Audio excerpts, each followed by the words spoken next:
Here you can see zero conditional sentence. একটি zero conditional sentence দুটি present simple verb অথবা present tense নিয়ে গঠিত হয়। কি বলেছি? দুইটা, অর্থাৎ এখানে কমা দেওয়া থাকবে, কমা এর বাম পার্শ্বে প্রেজেন্ট টেন্সের একটি ক্লজ থাকবে, ডান পার্শ্বেও কিন্তু ঠিক একই রকম থাকবে। এখানে বলছে একটি জিরো কন্ডিশনাল সেন্টেন্স দুটি প্রেজেন্ট সিম্পল টেন্স অথবা ভার্ব নিয়ে গঠিত হয়। জিরো কন্ডিশনাল সেন্টেন্সের সাধারণ সত্য এবং অভ্যাস বোঝাতে ব্যবহৃত হয়। মনে রাখতে হবে যে জিরো কন্ডিশনালে সাধারণত কি কি থাকে? এখানে সাধারণ সত্য থাকে এবং অভ্যাসগত একটা বিষয় থাকে। কেমন? ইফ ইট রেইনস, যদি বৃষ্টি হয়, ওয়াটার রেইজেস ইন দ্য পন্ড, অর্থাৎ পুকুরের পানি বেড়ে যায়, এটা কিন্তু একটা সাধারণ সত্য। ইফ ইউ হিট ওয়াটার, যদি তুমি পানি গরম করো, ইট বয়েলস, এটা সিদ্ধ হয় বা এটা বাষ্প হয়। তো এখানে কি বলা হচ্ছে? যে পানি গরম করলে পানি সিদ্ধ হবে, যদি বর্ষা হয় পুকুরের পানি বাড়বে, এটা একটি সাধারণ সত্য বোঝাচ্ছে। If you push the button, যদি তুমি বাটনটি চাপো, ইট লাইটস আপ। দেখেন দুইটাই কিন্তু প্রেজেন্ট টেন্স হয়েছে। If you push the button present simple tense, it lights up তাহলে আলো যে জ্বলে ওঠে, এটাও কিন্তু সেম তাই। অর্থাৎ বলা হচ্ছে জিরো কন্ডিশনাল সেন্টেন্স সাধারণ সত্য এবং অভ্যাস বোঝাতে ব্যবহৃত হয়। এটা কখনো এটা তখনও ব্যবহৃত হয় যখন ফলাফলটি সব সময় হবে। কেমন সব সময়? কেমন হয়? বর্ষা হলে পুকুরের পানি বাড়ে, এটা কিন্তু সব সময় হয়ে থাকে। তাই বলা হচ্ছে আর zero conditional sentence can be made with two present simple tense or verbs, one of the if clause and another is the main clause. একটি হচ্ছে ইফ ক্লজ, দেখেন ইফ ইট রেইনস, এটাকে বলা হচ্ছে ইফ ক্লজ। আরেকটাকে বলা হচ্ছে main clause. এটা কেমন? প্রধান বাক্য। এটা কেমন হচ্ছে? প্রধান একটি বাক্য অংশ। অর্থাৎ ওয়াটার রাইজেস ইন দ্য পন্ড, এটা কিন্তু মেইন ক্লজ। এটা পুকুরে পানি বৃদ্ধি পায়, এটা বললে কিন্তু একটা স্বয়ং সম্পূর্ণ বাক্য হয়। কিন্তু এই কথাটা যদি বলি ইফ ইট রেইন, যদি বৃষ্টি হয়, দেখবেন এরপরে আরো কিছু শুনতে ইচ্ছা করছে, কিন্তু করছে না। তো এখানে দুইটাই মনে রাখতে হবে, জিরো কন্ডিশনালে দুইটাই প্রেজেন্ট টেন্স হবে, এবং এখানে মনে রাখতে হবে যে সাধারণ সত্য এবং অভ্যাস বোঝাতে ব্যবহৃত হয়। এটা তখনও ব্যবহৃত হয় যখন ফলাফলটি সব সময় হবে। যখন ফলাফলটি কি হবে? সব সময় কিন্তু হবে, সাধারণভাবে কিন্তু হয়ে যাবে। তাহলে আমরা জিরো কন্ডিশনাল সম্পর্কে মোটামুটি একটা ধারণা পেয়েছি। এটা আমরা কিভাবে গঠন করব? এর স্ট্রাকচারটাও খুব সহজ। If plus present simple plus পরবর্তীতেও প্রেজেন্ট সিম্পল। দেখেন দুইটা ক্লজই কিন্তু প্রেজেন্ট সিম্পল টেন্স, অর্থাৎ মনে রাখবেন প্রেজেন্ট ইনডেফিনিট টেন্সে গঠিত হয়। ইফ ইট রেইনস, দেখেছেন রেইনস, অর্থাৎ এখানে ইট হচ্ছে থার্ড পারসন সিঙ্গুলার নাম্বার একজন, এই জন্য এখানে রেইন এর পরে এস হয়েছে। যদি বৃষ্টি হয়, এখানে রেইন মানে কিন্তু বৃষ্টি না, এখানে বৃষ্টি হওয়া। দেখেছেন? তাহলে পার্টস অফ স্পিচ কত বিভিন্ন রূপে ব্যবহৃত হতে পারে। অটার শব্দের অর্থ পানি, আবার অটার মানে কি হয় বলেন তো? পানি দেওয়া। তাহলে ওয়াটার নাউনও হইতে পারে, আবার ওয়াটারও কিন্তু ভার্ব হতে পারে। একটা পার্টস অফ স্পিচ, আপনি স্কুলে চাকরি করেন, যখন স্কুলে যাবেন স্টুডেন্টস আপনাকে ম্যাডাম বা স্যার বলে ডাকবে। আপনি বাসায় আসলে আপনার ছেলেমেয়েরা আপনাকে আম্মু বলে ডাকবে, কেউ আপনাকে আন্টি বলছে, কেউ কাকি বলছে, কেউ মামি বলছে। আপনি ব্যক্তি কিন্তু একই একজন। পার্টস অফ স্পিচও ঠিক একই রকম। একটি পার্টস অফ স্পিচ কখনো নাউন হয়, কখনো অ্যাডজেক্টিভ হয়, কখনো ভার্ব হয়, কখনো অ্যাডভার্ব হয়। কি হতে পারে? তো তো এখানেও কিন্তু এই ক্লজটাও কন্ডিশনালটাও কিন্তু ঠিক তদ্রূপ। তো এখানে জিরো কন্ডিশনালে আমরা দেখেছি যে if it rains, water rises in the pond. If you heat water, it boils. If you push the button, it lights up. Present simple tense if plus present indefinite plus আবার পরবর্তী clause to present indefinite। Zero conditional কি আমরা বুঝতে পেরেছি? তাহলে ভালোভাবে বোঝেননি, আবার বোঝাবো। একবার না বুঝলে আমি আরো দুবার বোঝাবো। তো এখানে জিরো কন্ডিশনালটা হচ্ছে কেমন? জিরো, অর্থাৎ প্রথমে প্রেজেন্ট ইফ প্লাস প্রেজেন্ট টেন্সের একটি বাক্য থাকবে, পরের টেন্সেও প্রেজেন্ট ইনডেফিনিট টেন্সের একটা বাক্য থাকবে। দুইটা ক্লজ, দুইটা ক্লজই কিন্তু if plus present simple tense, কমার অপর প্রান্তে যেটা ওটাও কিন্তু present simple tense. If it rains, water raises in the pond. If you hit water, it boils. If you push the button, it lights up. এইবার আমরা দেখব ফার্স্ট কন্ডিশনাল সেন্টেন্স। এই ফার্স্ট কন্ডিশনাল সেন্টেন্সটা কেমন হয়, এটা আমরা এখন একটু খুব ভালোভাবে দেখি। আমরা জিরো পেরিয়ে এবার চলে এসেছি ফার্স্ট কন্ডিশনাল সেন্টেন্স। ফার্স্ট কন্ডিশনালে সাধারণত ইফ এর পর একটি প্রেজেন্ট সিম্পল টেন্স এবং তারপর একটি ফিউচার সিম্পল টেন্স থাকে। আমরা স্ট্রাকচারটা দেখলে খুব ভালোভাবে বুঝতে পারবো। If plus present plus future, কি বলেছি? If plus present plus future. If plus, হ্যাঁ, ইফ ইট রেইনস টুডে, যদি আজ বৃষ্টি হয়। যদি আজ কি হবে? যদি আজ বৃষ্টি হয়, if it rains today I will not go to market, আমি বাজারে যাব না। এখানে একটা উইল এর ব্যবহার করেছি, অর্থাৎ প্রথম ক্লজ বাম পার্শ্বের ক্লজটি ইফ যুক্ত ক্লজ প্রেজেন্ট টেন্সের, আর পরে কমা এর পরে যে ক্লজটি এটা হচ্ছে ফিউচার টেন্সের একটি ক্লজ থাকবে। ইফ ইউ খাম, যদি তুমি আসো, I will go with you, যদি তুমি আসো আমি তোমার সঙ্গে যাব, আমি তোমার সাথে যাব। ফার্স্ট কন্ডিশনালটা কি বলেছি বলেন তো? যদি তুমি আসো তাহলে আমি যাব। Thank you. তাহলে এখানে বুঝতে হবে যে if plus present simple tense, তারপরে যেটা থাকবে সেটা হচ্ছে future tense. If plus present, এই জায়গাটা আমরা দেখতে পারছি ফার্স্ট কন্ডিশনাল। কি বলা হচ্ছে? First conditional. Here you can see first কন্ডিশনালের সাধারণত ইফ এর পর একটি প্রেজেন্ট সিম্পল টেন্স এবং তারপর একটি ফিউচার সিম্পল ক্লজ থাকে। এইরকম কন্ডিশনাল সাধারণত ভবিষ্যতে হতে পারে, সাধারণত ভবিষ্যতে হতে পারে এমন কিছু বোঝাতে ব্যবহৃত হয়, কিন্তু পুরোপুরি নিশ্চিত নয়। বিষয়টা পুরোপুরি নিশ্চিত নয়, এটা সম্ভাব্য ঘটনা বর্ণনা করতে এটা ব্যবহার করা হয়। যদি তুমি আসো, তোমার আসার সম্ভাবনা অল্প একটু আছে, যদি তুমি আসো তাহলে তোমার সঙ্গে আমি ঘুরতে যাব। তাই বলা হচ্ছে if plus present plus future. If it rains today I will use the umbrella, তাহলে আমি আজকে ছাতা ব্যবহার করব যদি বৃষ্টি হয়। If you don't leave soon, যদি তুমি দ্রুত এই স্থান ত্যাগ না করো, you will miss the train, তুমি ট্রেনটা মিস করবে। দেখেন প্রথমে ইফ আছে না, পরবর্তীতে কি আছে? পরবর্তীতে ফিউচার টেন্সের একটি ক্লজ আছে, you will miss the train. অর্থাৎ মনে রাখতে হবে if plus present simple tense plus will plus infinitive. A first conditional sentence contains a present simple tense after if and then a future simple clause. It is used to express things that may happen in the future, but you don't know what will happen. It describes possible things, সম্ভাব্য বিষয় কিন্তু বর্ণনা করে। কোথায় বর্ণনা করে? এই first conditional সেন্টেন্সে। আমরা দুইটা কন্ডিশনাল দেখেছি, একটা হচ্ছে ফার্স্ট কন্ডিশনাল আর একটা দেখলাম হচ্ছে জিরো কন্ডিশনাল। এবার আমরা দেখব হচ্ছে সেকেন্ড কন্ডিশনাল সেন্টেন্সটা কেমন হয়। খুবই সহজ এইটা। Second conditional sentence after if, if এর পরে it uses the simple past tense and then would and the infinitives, and infinitives. After if, if ক্লজের পরে it uses the simple past tense, এর পরে পাস্ট ইনডেফিনিট বা simple past tense হবে এবং would ব্যবহৃত হবে পরবর্তীতে। কেমন? এখানে দেখতে পাচ্ছি if I won the lottery, দেখেন উইন হচ্ছে জয়লাভ করা, এর বি টু অর্থাৎ পাস্ট সিম্পল টেন্স ব্যবহার করেছি। If I won the lottery, যদি আমি লটারি জিততাম, I would help the poor, আমি গরিবদেরকে সাহায্য করতাম। ইফ হি ওয়ার্কড হার্ড, যদি সে কঠোর পরিশ্রম করত, he would shine in life, তাহলে সে জীবনে জয়লাভ করত। যদি সে কঠোর পরিশ্রম করত তাহলে সে জীবনে জয়লাভ করত। অর্থাৎ এই জায়গাটা আমরা কিভাবে বলবো? সেকেন্ড কন্ডিশনালে ইফ এর পর পাস্ট সিম্পল টেন্স ব্যবহার করা হয়। ইফ এর পর কোন টেন্স ব্যবহার করা হয়?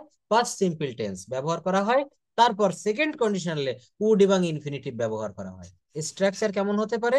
ইফ প্লাস পাস্ট ইনডেফিনিট কি হবে? সর্বদা if plus past indefinite plus would plus infinitive. আনুষ্ঠানিক লেখায় আই, হি, সি এর পরিবর্তে ওয়াজ ব্যবহৃত করা হয়।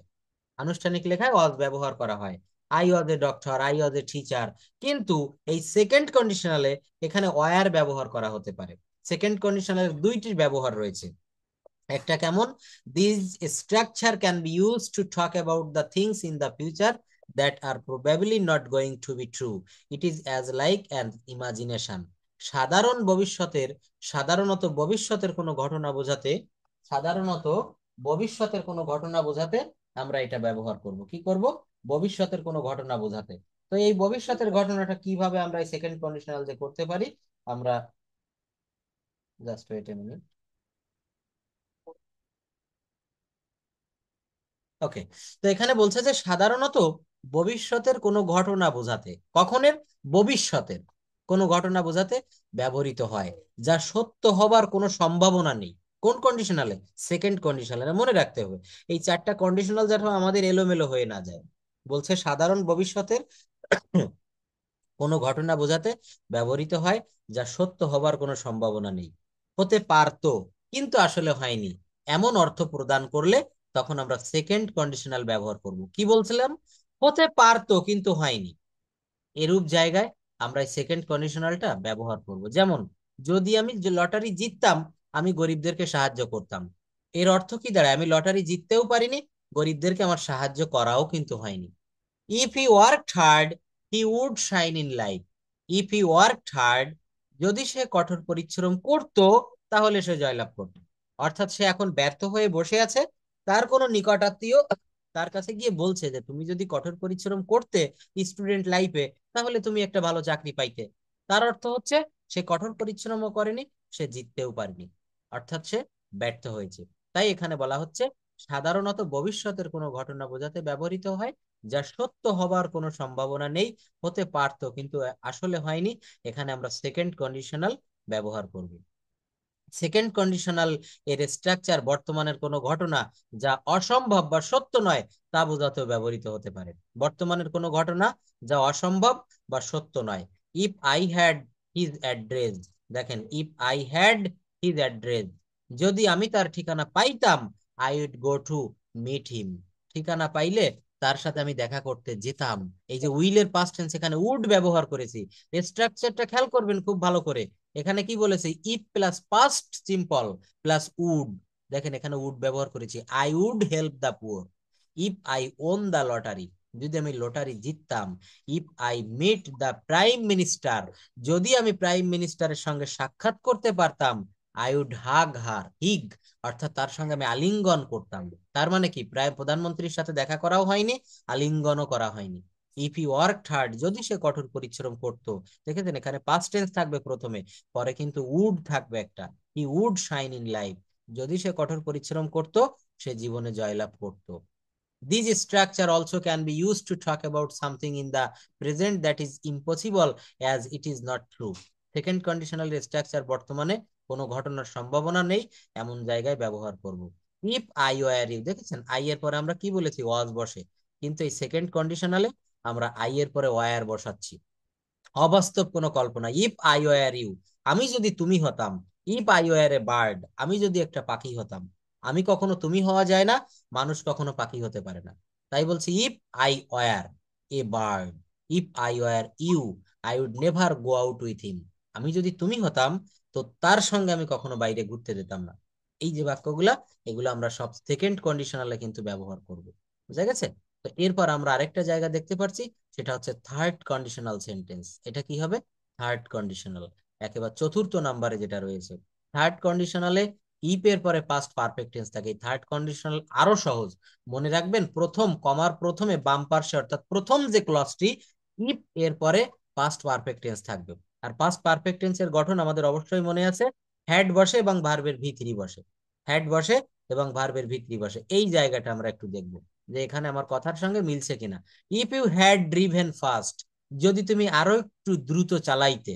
ড্রিভেন, এই হ্যাড এর পরে ড্রাইভ এর ভি থ্রি বসেছে, ড্রাইভ ড্রোভ ড্রিভেন।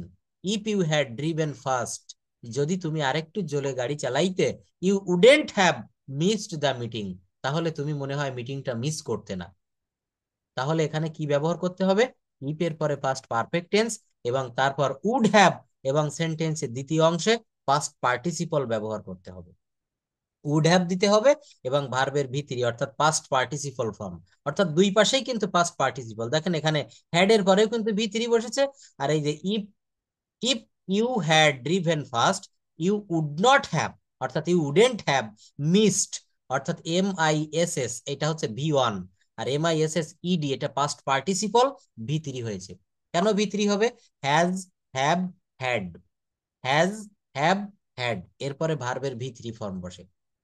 মোটামুটি বুঝতে পারছেন আমি যা বুঝাচ্ছি? Please let me know that. কিন্তু এইটা ওই মানে বলেন। আমার কাছে যাবে এরকম একটু সন্দেহ হচ্ছে। হ্যাঁ হ্যাঁ, মানে এটা আর প্র্যাকটিস করতে হবে। হ্যাঁ হ্যাঁ, করতে হবে। অবশ্যই অবশ্যই। তো এটা তো আমি একদিনে করিয়ে রেখে দিব না, এটা প্র্যাকটিস করাবো। প্র্যাকটিসের জন্য দেখেন এখানে হোমওয়ার্ক রেখেছি। কন্ডিশনাল সেন্টেন্স থেকে আসা কিছু গুরুত্বপূর্ণ প্রশ্ন, এইগুলো আপনি একটু প্র্যাকটিস করবেন। আমার এই চারটা কন্ডিশনাল আপনি ভালোভাবে বুঝতে পেরেছেন কিনা, এইগুলোর উত্তর পারলে মনে মনে ভেবে নিবেন যে আমি কন্ডিশনাল বুঝে গেছি। কিভাবে? If you stay too long in the sun, if you stay too long in the sun, যদি তুমি রৌদ্রে অনেকক্ষণ থাকো, ইওর স্কিন ড্যাশ। দেখেন এখানে প্রেজেন্ট টেন্স রয়েছে না, পরেরটাও, কমার পরে যেটা দ্বিতীয় অংশ, এখানেও প্রেজেন্ট টেন্স হবে। এটা কোন টেন্সের গঠন প্রণালী? ওই যে দেখেন প্রথমে শিখিয়েছি জিরো কন্ডিশনাল, এটা কিন্তু জিরো কন্ডিশনালের একটা ঘটনা। If it rains, present tense. Water raises in the pond, এটাও প্রেজেন্ট টেন্স। এই পাশে প্রেজেন্ট টেন্স থাকলে ওই পাশেও প্রেজেন্ট টেন্স হয়। এখানে প্রত্যেকটা আপনি বুঝেছেন কিনা এইগুলো একটু এক্সাম দিবেন, নিজে নিজে একটু পরীক্ষা দিবেন, বুঝতে পারবেন। If you stay too long in the sun, যদি তুমি অবস্থান করো কোথায়, রৌদ্রে, কোন tense? Present simple tense. Your skin burn হবে, বার্নড হবে, না বার্নড হবে, না বার্নস হবে? নিশ্চয়ই ডি নাম্বার, বার্নস হবে। কেন হবে? কারণ এখানে if you stay too long in the sun, এই সান এখানে থার্ড পারসন সিঙ্গুলার নাম্বার, এই জন্য ইওর স্কিন বার্নস, তোমার এই পুড়িয়ে দেবে কে? রৌদ্রের এই তাপ। এখানে কিন্তু প্রেজেন্ট এই পাশেও হয়েছে, ওই পাশেও প্রেজেন্ট হবে। তো এখানে যেহেতু সাবজেক্ট থার্ড পারসন হচ্ছে, এই জন্য এখানে বার্নস হবে। ওই জিরো, জিরো কন্ডিশনালে কিন্তু এটা আসলে দেখেন, এখন যে কোনো জিনিস একবারে কিন্তু হয় না, এটা বারবার করতে, এটা আজকে নিচ্ছি, আগামী দিনও কন্ডিশনালটা আবার বুঝাবো, দেখবেন আপনার খুবই ক্লিয়ার হয়ে যাবে। তো থার্ড কন্ডিশনালটা আমরা একটু দেখে আসি।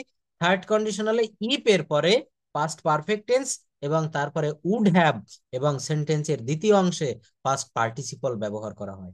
After if it uses the past perfect tense and then would have, could have, should have, might have।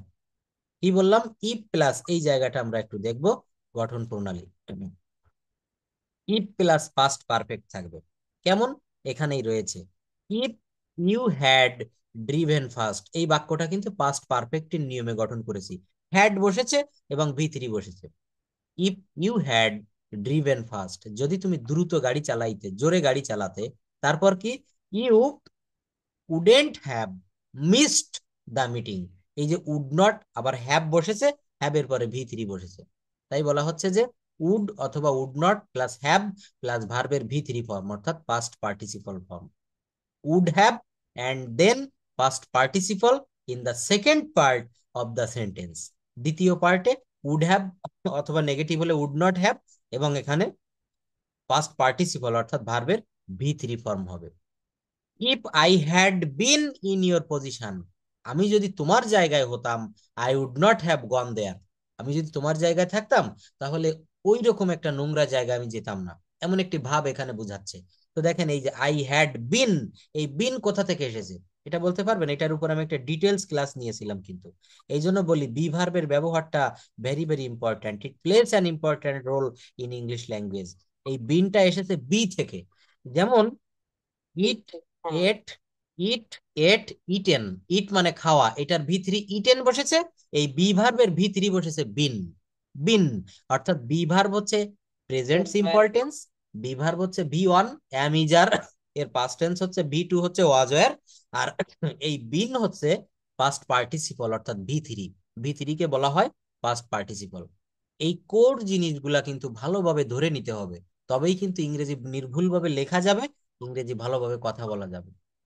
তো দেখেন এইগুলা যদি আমরা পারি, তাহলে কিন্তু আমরা এই যে যেভাবে প্রেজেন্টেশন দিতেছিলাম, এই প্রেজেন্টেশন বা এই যে বাংলা থেকে ইংরেজি বাক্য তৈরি করা, এগুলো কিন্তু আপনাকে দেখিয়েছিলাম, এই জায়গাটা আমরা খুব ভালোভাবে পারবো। ওই বাক্যগুলো করলে, টেন্স যদি ভালোভাবে পারেন, সেন্টেন্স যদি পারেন, মডেল পারেন, সেমি মডেল পারেন, এগুলোও পারবেন। আমার নাম রাজু, এটা গত ক্লাসে মনে হয় দেখিয়েছিলাম, আমার নাম Raju, my name is Raju. মানে আমি প্রতিদিন সকালে উঠে স্কুলে যাই, স্কুলে গিয়ে আমি অনেক কিছু শিখি, আমাদের শিক্ষকরা সবসময় আমাদের সাহায্য করে, আমাদের লেখাপড়ার মান ভালো রাখতে অনেক নিয়ম মেনে চলতে হয়, ভবিষ্যতে আমি একজন ডাক্তার হতে চাই।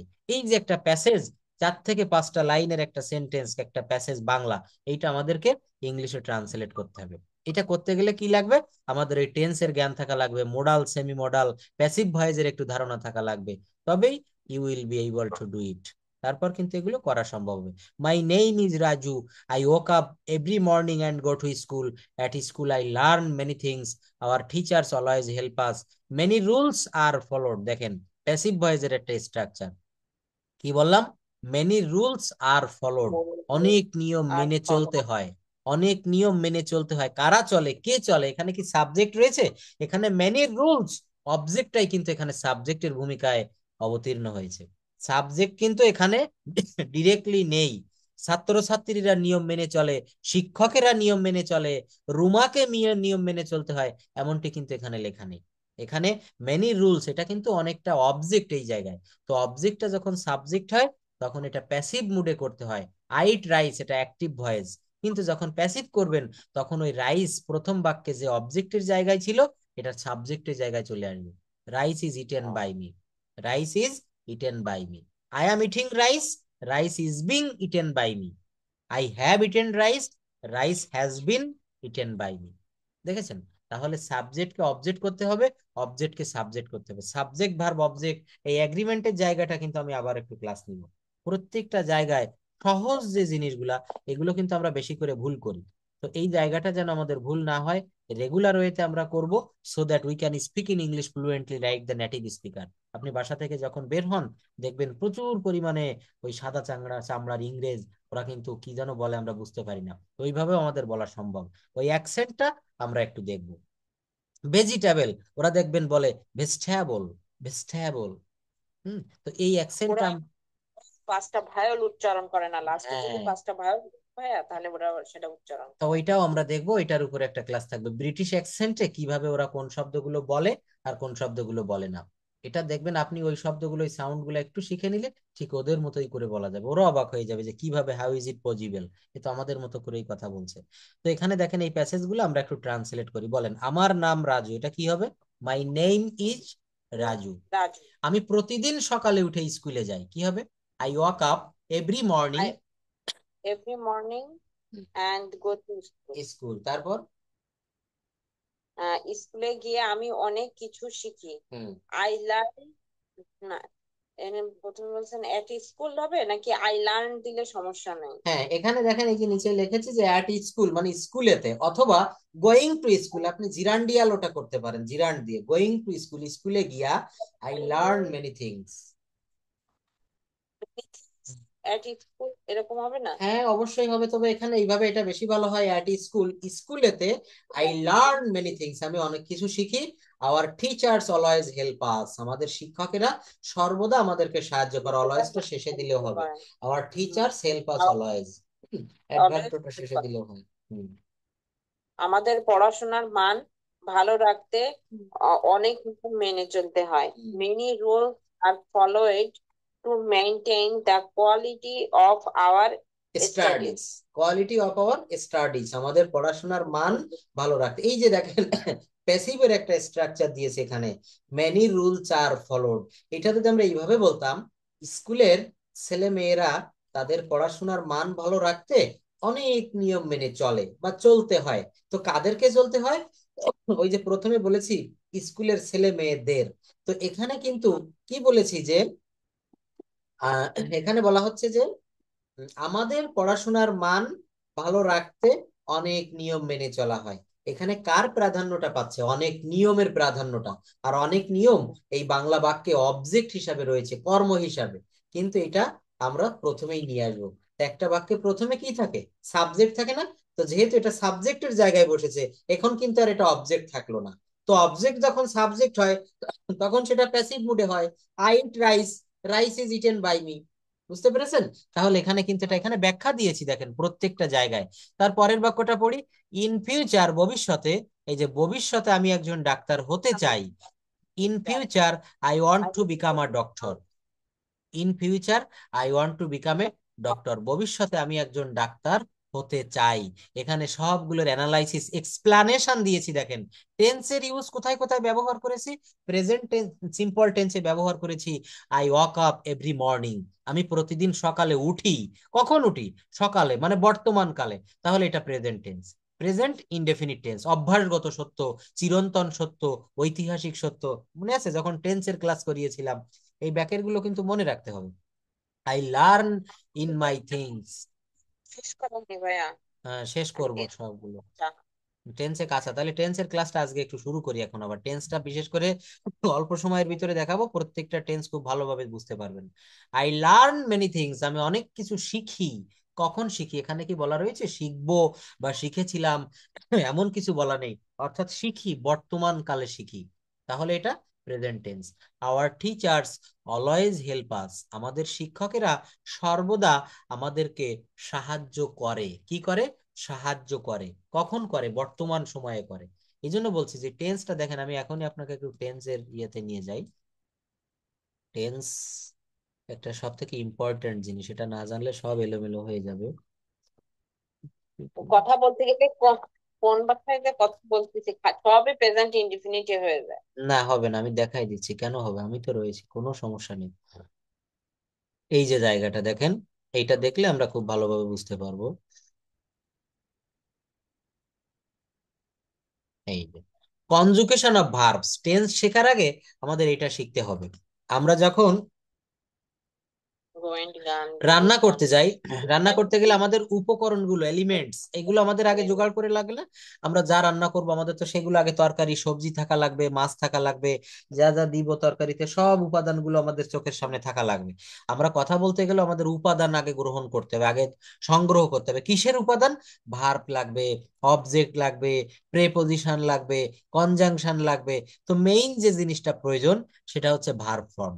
গো, went, gone. Do, did, done. Eat, ate, eaten. Write, wrote, written. Speak, spoke, spoken. Take, took, take to taken. Second. দেখছেন? See saw. see, saw, seen, make make, made, এই যে মেড এসেছে, এই তো আমার ওই সেন্টেন্স বলতে গেলে সব দেখে কিন্তু আমি প্রেজেন্টে নিয়ে চলে যাই। আহ, এটা একটা বড় সমস্যা। আচ্ছা, প্রেজেন্টে নেওয়া যাবে না, সবকিছু কুমিরে নিয়ে যাওয়া যাবে না। আমাদেরকে যখন যে টেন্স আসে সেই টেন্সটা কিন্তু আমাদেরকে মেনটেন করে কথা বলতে হবে।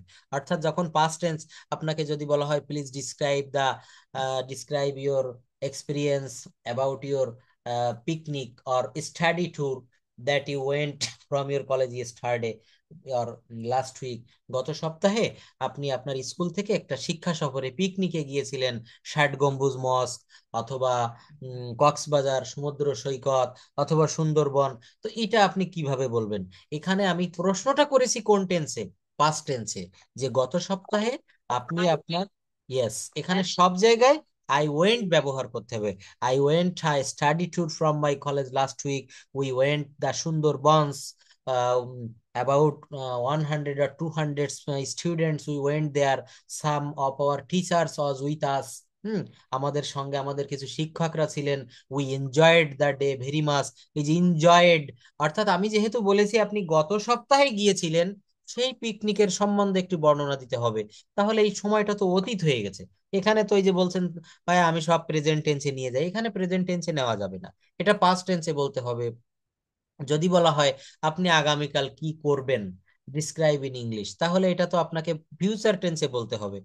যে আগামীকাল আমি ঘুরতে যাব, আগামীকাল আমি রান্না করব, আগামীকাল আমি এই করব ওই করব, আপনার প্ল্যানটা আপনি বলবেন। কিন্তু এখানে তো আমার প্রশ্নটাই রয়েছে ফিউচার টেন্সে, এখানে কি প্রেজেন্ট টেন্স ব্যবহার করলে হবে? হবে না। তো এখানে তিনটা টেন্স, অর্থাৎ প্রেজেন্ট টেন্স, পাস্ট টেন্স এবং ফিউচার টেন্স, এইটা তিনটা টেন্স খুব ভালোভাবে আমাদেরকে বুঝতে হবে। তো দেখেন এখানে তিনটা টেন্সকে প্রত্যেকটাকে আবার চার ভাগে ভাগ করা হয়েছে। প্রেজেন্ট টেন্স চার প্রকার: ইনডেফিনিট, কন্টিনিউয়াস, আর দুটি কি কি জানো? Present indefinite, present continuous, present perfect, present perfect continuous. এই যে আপনার সবগুলো মনে রয়েছে। তো পাস্ট টেন্সেও কিন্তু ঠিক একই জিনিস, past indefinite, past continuous, past perfect, past perfect continuous. শুধু প্রেজেন্টের জায়গায় পাস্ট লাগিয়ে দিলাম। ফিউচারেও ঠিক তাই। অর্থাৎ আমরা বলতে পারি টেন্স মূলত চার প্রকার। এখানে প্রত্যেকটা টেন্স প্রধানত তিন প্রকার, আবার প্রত্যেকটা টেন্স চার প্রকার। কি কি? Indefinite, continuous, perfect, perfect continuous. Indefinite, continuous, perfect, perfect continuous. তো দেখেন এই যে 12 প্রকার টেন্স, এটা কিন্তু স্পোকেন ইংলিশে আমাদের প্রত্যেকটা টেন্স তেমন বেশি কাজে লাগে না। এখানে আমাদেরকে কথা বলতে গেলে কি কি লাগবে? প্রত্যেকটার ইনডেফিনিট, কন্টিনিউয়াস এবং প্রেজেন্ট পারফেক্ট টেন্সটা আমাদের বেশি করে জানতে হবে। এই যে বলছি, আজকে আমাদের আলোচনার বিষয় all about of simple tense, simple indefinite অথবা প্রেজেন্ট ইনডেফিনিট বা প্রত্যেকটার সিম্পল টেন্স। আমরা সারা দিনে যে কথাগুলা বলি, এই কথার ভিতর থেকে 90 থেকে 95 ভাগ কথাবার্তা আমরা শুধুমাত্র সিম্পল পাস্ট, প্রেজেন্ট এবং ফিউচার ব্যবহার করে বলি। কি বললাম? প্রেজেন্ট ইনডেফিনিট, পাস্ট ইনডেফিনিট এবং ফিউচার ইনডেফিনিট। দেখেন আপনার সঙ্গে যে আমি কথাগুলো এই মুহূর্তে বলতেছি, এটা কি? Present continuous. প্রত্যেকটা সময় এই যে বলতেছি, তাই না? চলমান রয়েছে। অর্থাৎ সারা দিনের আপনিও একটু ভেবে দেখবেন, এখানে যে পার্সেন্ট রেশিওটা আমি উল্লেখ করেছি, আসলে এটাই কিন্তু সত্য। সারা দিনের কথাবার্তার প্রায় 90 থেকে 95% কথাবার্তা আমরা কিন্তু এই প্রেজেন্ট ইনডেফিনিট আর কন্টিনিউয়াস এর ভিতরে সীমাবদ্ধ রাখি। আপনাকে আমি বললাম, প্লিজ আপনার কলমটি আমাকে একটু দিন, আমার পিপাসা পেয়েছে, আমাকে please give me a glass of water, আমাকে এক গ্লাস পানি দিন। তাহলে এটা কোন টেন্স? দেখবেন প্রেজেন্ট টেন্স এর ভিতরেই পড়ে। এটা যদি না হয়, হয় পাস্ট ইনডেফিনিট বা কন্টিনিউয়াস, অথবা পাস্ট সরি ফিউচার ইনডেফিনিট, অথবা কন্টিনিউয়াস। তো প্রত্যেকটার ইনডেফিনিট আর কন্টিনিউয়াস করলে তিনটা টেন্স থেকে তিন দুকানি সব প্রকার, আর প্রেজেন্ট পারফেক্ট টেন্স একটি। এটাও কিন্তু প্রচুর কাজে লাগে। এই 7টি টেন্স যদি আপনি ভালোভাবে আইডিয়া রাখতে পারেন, I hope and I believe it, you will be able to speak in English fluently like the native speaker. ওদের মতোই আপনি কথা বলতে পারবেন। এই 7টা টেন্স সবসময় একটু আপনাকে ব্রেনে রাখতে হবে। প্রথমে রয়েছে কি, সে একটি ছবি এঁকেছিল। আমরা একটু পাস্ট টেন্সটা আগে দেখি। সে একটি গাড়ি চালিয়েছিল, সে ইংরেজিতে কথা বলেছিল। দেখেন, হি ড্রিউ আ পিকচার, সে একটা ছবি এঁকেছিল। হি ড্রোভ আ কার, সে একটা গাড়ি চালিয়েছিল। হি স্পোক ইন ইংলিশ, সে ইংরেজিতে কথা বলেছিল। কি করেছিল? ইংরেজিতে কথা বলেছিল। এই যে জায়গাটা, বলেছিল, খেয়েছিল, গিয়েছিল, কখন গিয়েছিল, আপনাকে যদি টেন্স খুঁজে বের করতে হয়, কোথাও তাকানোর দরকার নেই, আপনি সোজা একটা বাংলা বাক্যের ভার্বের দিকে তাকাতে হবে। আমরা যেহেতু বাঙালি, প্রথমে কিন্তু সব কথা আমাদের ব্রেনে বাংলায় চলে আসে। Then we have to translate, we have to convert it in English. তারপর এটাকে কিন্তু আমাদেরকে ইংলিশে কনভার্ট করতে হবে। রাত্রে ঘুমানোর পরে স্বপ্ন কি বাংলা ভাষায় দেখেন নাকি ওই দেশের ইংরেজি ভাষায় দেখেন? আমরা বাংলা সবাই ভাষায় দেখি, বাংলা ভাষায় তাও দেখি। সঠিকভাবে দেখি। হ্যাঁ, ঠিক ঠিক ঠিক। কেন দেখেন এটা? কারণ কি, ওই ল্যাঙ্গুয়েজটা আমাদের মাতৃভাষা। আপনার, আমরা যখন মায়ের গর্ভে ছিলাম, সেই সময় থেকেই কিন্তু আমরা মায়ের মুখের কথা শুনতে পেতাম। তো এই যে জায়গাটা, প্রথমে আমাদেরকে আগে বাংলায় বুঝতে হবে, দেন ইংলিশে ট্রান্সলেট করতে হবে। কিভাবে করবেন? প্রথমে সাবজেক্ট আনতে হবে, তারপর ভার্ব আনতে হবে, তারপর অবজেক্ট আনতে হবে। অর্থাৎ এস বি ও, অ্যাসার্টিভ সেন্টেন্সে সাবজেক্ট, বিতে ভার্ব, ওতে অবজেক্ট। আপনি মনে মনে যেসব বিষয়ে বক্তব্য দিতে চাচ্ছেন, দেখবেন ওইগুলো আগে কেমন জানি বাংলায় চলে আসে ব্রেনে। তো আপনি যদি সাবজেক্ট ভার্ব এগ্রিমেন্ট, আপনি যদি tense, modal, semi modal, voice change এগুলো জানেন, তো সঙ্গে সঙ্গে বাংলা থেকে ওগুলো ট্রান্সলেট করে দিতে হবে, দেন অ্যান্ড দেয়ার, সেকেন্ডের ভিতরে। এবং এটা সম্ভব। কিভাবে সম্ভব? ইউ হ্যাভ টু প্র্যাকটিস আ লট। প্রচুর পরিমাণে প্র্যাকটিস করতে হবে। প্র্যাকটিস করতে করতে একসময় দেখবেন আপনি ওদের মতো করে ইংরেজি বলা শিখে গেছেন। ওখানে দেখবেন আপনার কলোনিতে, আপনার এলাকায় অনেক বাঙালি রয়েছে। আমার এক রিলেটিভ রয়েছে, সে আরো 20 বছর আগে গিয়েছে। মাঝে মাঝে ফোনে কথা হয়, তো আমি বলি যে কাকু একটু ওই দেশের মতো করে বলেন তো। তখন ঠিক ব্রিটিশদের মতো করে কি জানি বলে, আমি কিছুই বুঝতে পারি না। তারপরও যেহেতু ইংরেজি পড়াই, বুঝে যাই এখন। তো এটাও কিন্তু ওদের অ্যাকসেন্টটা, ওই অ্যাকসেন্টটা একটু বুঝতে হবে, গ্রামারটা একটু বুঝতে হবে। আর কিছু লাগবে না এখানে, আর কিছু ভোকাবুলারি লাগবে। আর সব থেকে ভালো উপায়, সুযোগ রয়েছে আপনার হাতে। ওখানে রাস্তায় বের হলেই, অফিসে গেলে, আপনার স্কুলে গেলে, আপনার বাচ্চাকে আনতে গেলে, রোডে উঠলে, সব সময় ওদের সঙ্গে দেখা হয়, কথা হয়। তো এই শুনে শুনেও কিন্তু আপনি অনেকটা শিখে যাচ্ছেন, অনেকটা শিখে গেছেন, চিন্তা করে দেখেন। আর এখানে গ্রামারের এই ক্লাসগুলো একটু করেন, অ্যাকসেন্টের গুলো একটু দেখাই দিব। বা হুম। বার্নেটের ওইদিকে ছিলাম, ওইখানে তবুও অনেক শব্দ শিখতে পারছি 5 মাস। কিন্তু এখন এখানে এসে একটু সমস্যা হচ্ছে, তাই না? সমস্যা হচ্ছে কারণ এখানে সব বাঙালি, বাঙালি দোকান, বাঙালি মানুষ, ও, কিছু বাঙালি পাই, ইন্ডিয়ান পাই, তাদের সঙ্গে হিন্দিতে কথা বলি। হিন্দিও পারেন? হ্যাঁ, হিন্দি তো বাহ, পারি। সুন্দর সুন্দর, খুব ভালো লাগলো শুনে। তাহলে তো আপনি আমার থেকে এগিয়ে আছেন, 3টা ভাষা আপনি জানেন, বাংলা, ইংরেজি এবং হিন্দি। দেখেছেন, খুব ভালো। তো তবে হিন্দিটা ওখানে চলে। তো ওখানে মূলত খাবার দাবার কি, বাংলাদেশি খাবার খেতে পারেন নাকি সব ওই দেশীয় বাংলাদেশি খাবার পাওয়া যায়? তো ভাত, মাছ। ধরেন আপনারা একটা লাউ কেনেন বাংলাদেশে 30-40 টাকা, এখন 40 টাকা করে, আজকে কিনে নিয়ে আসলাম 40। খেতে হুম। 700-800-900 টাকার মতন পড়ে যায়। ওরে বাবা! না, এটাও আমি জানি, আমার ওই রিলেটিভরা অনেকে থাকে, তো ওরা ওই সে বিভিন্ন এরিয়াতে থাকে। লন্ডনের একজন ওখানে অ্যাডভোকেট হয়ে গেছে, লিটন দাস, আমার এক কাকা। তো আসলে বলে যে ওই যে চুল কাটাতে গেলে, মানে ও চুল ছাটাতে যায়, ছেলে মানুষ তো, চুল ছাটাতে গেলে সেলুনে বাংলাদেশি প্রায় 1-1.5 হাজার টাকা পড়ে যায়। হুম, মানে অনেক খরচ, তাই না? তো এই আসলে এই খরচ তো মেনটেনও করাও খুব কঠিন, মানে ইনকাম করে সেভ করা বা দেশে পাঠানো বা কিছু একটা করা তো খুব কঠিন ব্যাপার আপনাদের জন্য। থেকেই বাংলাদেশি ভালো, বাংলাদেশে আপনি কষ্ট করে লাইফের স্বাদ পাবেন, এখানে কোনো স্বাদ পাবেন না। ঠিক ঠিক ঠিক, ফরিনাররা, বিশেষ করে প্রবাসী প্রবাসী স্টুডেন্ট অনেক পড়াই তো, বিভিন্ন দেশ থেকে আসে, সবাই আপনার একই কথা বলে যে দেশের মতো ভালো কোথাও নেই। তবে একটা জিনিস হয় কি, ওখানে যদি প্রচুর পরিমাণে আপনি ইনকাম করতে পারেন মাসে। 5-10 তলা দিয়ে মানে বসে বসে খাওয়া যাবে, এইটা যদি ভালো হয়। হয় না, ওখানে খুব চেপে চলতে হবে, চলে বাংলাদেশে পাঠাতে হবে, তারপরে এখানে বড় একটা অ্যামাউন্ট গোছানোর পরে যদি চলে আসা যায় এটাই। তাছাড়া ওখানে দেখেন, আপনার মনে করেন $10,000 ইনকাম, খরচ হয়ে যাচ্ছে $9,000, $9,500, থাকলো কি? আসলে অনেক। এবং ওইখানে তো অনেক ট্যাক্স দিতে হয় মনে হয় সরকারকে, যে কোনো জিনিসে বা ইনকামের উপরেও ভ্যাট দিতে হয়। বেতনের পরে থেকে আমার কাছে থেকেই 10-20 হাজার টাকা কাটে নেয় ওরে কপাল, এত টাকা নিয়ে নেয়! ট্যাক্স নিয়ে। হুম। তাহলে তো খুব টাফ ব্যাপার, দুইজনে তো মিনিমাম $20,000 ইনকাম না করলে ওখানে টিকে থাকা মুশকিল। পারি না, কারণ হচ্ছে ভাইয়া, পাত্তার থেকে তো হুম। আমি 24 আওয়ার বেশি করে করার কথা বলেছি, তা দেয় না বুঝছেন। হুম।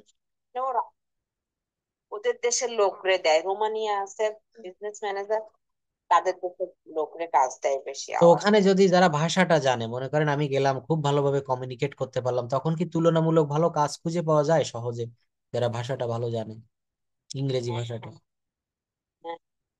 আর ওখানে তো আবার কাগজপত্র সঠিক না থাকলে বাইরে কাজেও নেয় না মনে হয়, কোম্পানিতে বা বিভিন্ন জায়গায়। হ্যাঁ, আপনি যদি এখানে অ্যাসাইলেম মেরে থাকেন তাও হোটেলে জব করতে পারবেন, আপনার প্রথমে একটু আসছে কষ্ট করতে হবে। যেমন? ঘর ভাড়া ঘর ভাড়া আপনার ম্যানেজ করে নিয়ে আসতে হবে 2-3 মাসে।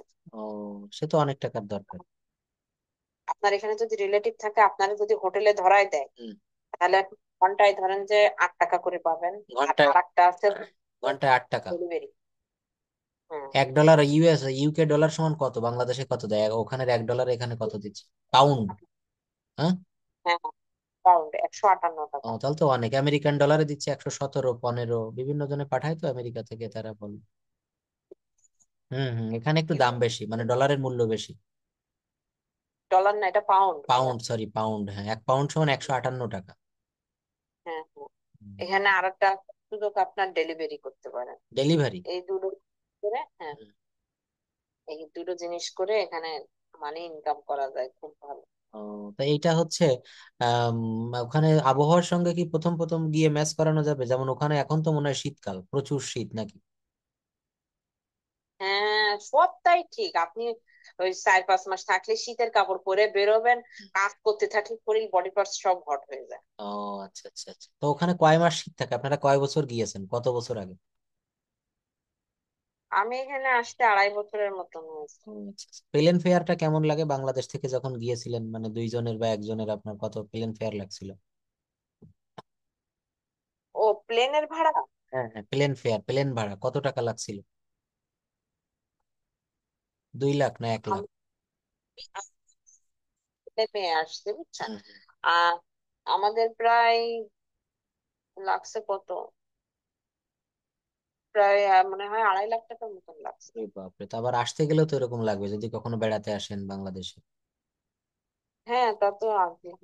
তো ওখানে আর নিকটাত্মীয় কেউ আছে, নিজের ভাই, ব্রাদার, বাবা মা কেউ আছে আপনার, মানে পরিচিত জনদের? এইখানে আমার কেউ নাই। ওই না, আমার হাজবেন্ডের আছে ভাই ও। আর বোন, মা বাবা মারা গেছে। হুম। আর আমার শুধু বাবা আছে, আর ভাই বোন আছে বাংলাদেশ। হুম। ওখানে ওই যে ইউটিউবে দেখেছি টিউলিপ ফুল ফোটে, টিউলিপ, এটা তো খুব দেখতে খুব সুন্দর।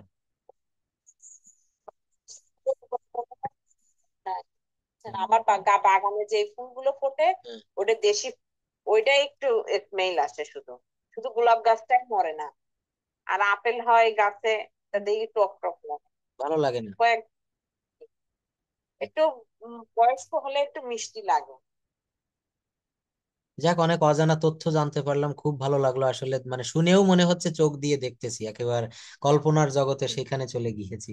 এবং ওখানে আরেকটা জিনিস খুব ভালো লাগে, সেটা হচ্ছে মানে সব দিক থেকেই তো আমাদের দেশ থেকে ওখানে তো আপনাদের খুব উন্নত, যেমন রাস্তাঘাট, পোশাক পরিচ্ছদ, তাই না? সব সরিষাতে যে দাম, তাতে আর কিনবেন কোন জায়গাতে? উম। সব বাংলাদেশ থেকে নিয়ে আসা লাগে, এরপর পা আটকা দেবে। খুব ভালো লাগলো শুনে আসলে। মানে ওখানে যত কম খরচ করে পারা যায়, এক কথায় আমি বলবো নাকি? হ্যাঁ, হ্যাঁ, এখানে একটা পচা বসা একটা জামা কিনতে গেলেও আপনার 2-2.5 হাজার টাকার নিচে কেনা যায় না মানে ভাই। বাংলাদেশি 2-2.5 হাজার টাকা? হ্যাঁ। এটা তো খুব কঠিন ব্যাপার, কিন্তু ওখানের স্থানীয় যারা একেবারে খোদ।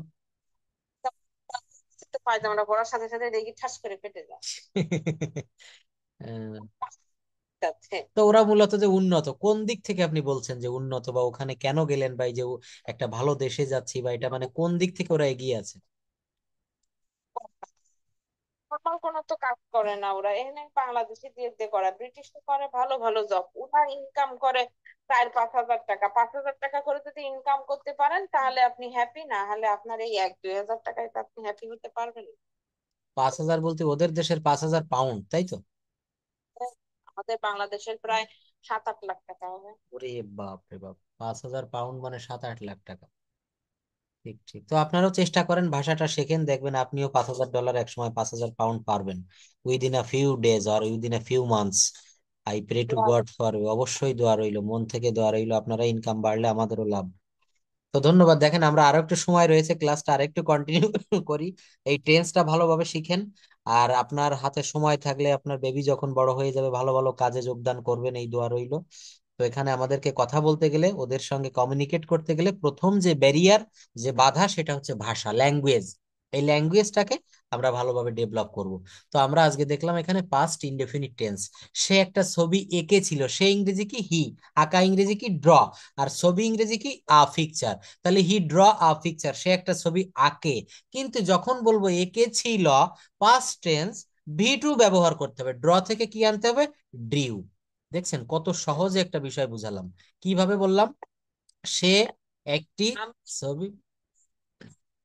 সে খুবই। না, এখানে ওয়াজ দিলে হবে না, ওয়াজটা দিবেন তখন যখন কন্টিনিউয়াস টেন্স। আর যখন ওয়াজ দিবেন তখন ড্রিউ করা যাবে না, তখন ওই মূল ভার্বের সঙ্গে আইএনজি করতে হবে। হি ওয়াজ ড্রয়িং এ পিকচার, বাংলাটা কি হবে? সে একটা ছবি আঁকছিল, সে একটা ছবি আঁকিতেছিল। He was drawing a picture, he was drawing a picture, সে একটা ছবি আঁকিতেছিল। তারপর কি হবে? সে একটি গাড়ি চালিয়েছিল। এখানে চালিয়েছিল অর্থাৎ গতকাল, গত সপ্তাহে, বা গত মাসে, সময়টা অতীত হয়ে গিয়েছে। এটা কিন্তু পাস্ট ইনডেফিনিট, অর্থাৎ সাধারণ অতীতকাল, সময়টা সাধারণভাবে চলে গিয়েছে। হি ড্রোভ এ কার, সে একটা গাড়ি চালিয়েছিল। এইটাকে কন্টিনিউয়াস করেন, বাংলাটা কি দাঁড়াবে? সে একটা গাড়ি চালাচ্ছিল। কি হবে? সে একটা গাড়ি চালাচ্ছিল। আর এইটাকে যখন আপনি ইনডেফিনিট, এই পাস্ট ইনডেফিনিট করবেন, তখন হি ড্রোভ আ কার, সে একটা গাড়ি চালিয়েছিল। শুধু বাংলাটার একটু পরিবর্তন হবে, ওই ভার্বের পরিবর্তন। আর ওই ট্রান্সলেশনের বেলায়ও কিন্তু ভার্বের পরিবর্তন হবে।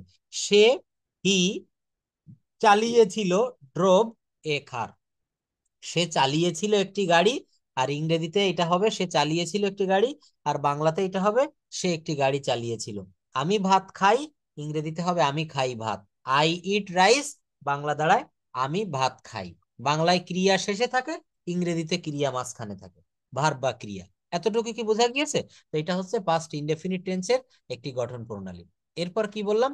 এরপর এখানে দিয়েছি প্রেজেন্ট সিম্পল টেন্স। কোনো কাজ বর্তমানে হয় বা হয়ে থাকলে তাকে প্রেজেন্ট সিম্পল টেন্স বলে।